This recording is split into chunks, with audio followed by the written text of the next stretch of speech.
Ration কাণ্ডে ধৃত রাজ্যের প্রাক্তন মন্ত্রী জ্যোতিপ্রিয় মল্লিক ওরফে বালুর সল্টলেক এবং বোলপুরের দুটি বাড়ি বাজেয়াপ্ত করল ইডি।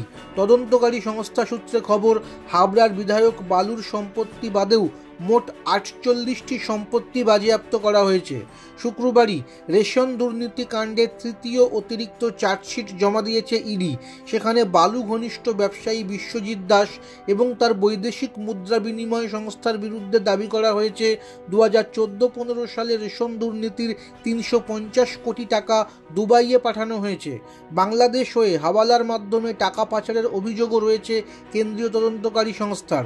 তাদের আরও দাবি, এই মামলায় 10 কোটি টাকা মূল্যের 11টি সম্পত্তি অ্যাটাচড হয়েছে।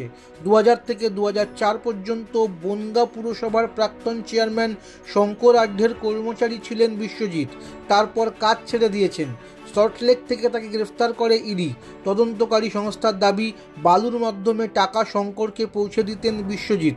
শঙ্করের কাছে বালুর যে টাকা পৌঁছতো তা হাওয়ালার মাধ্যমে বিদেশি মুদ্রায় বদলে ফেলা হতো, পাচার করে দেওয়া হতো দুবাইয়ে।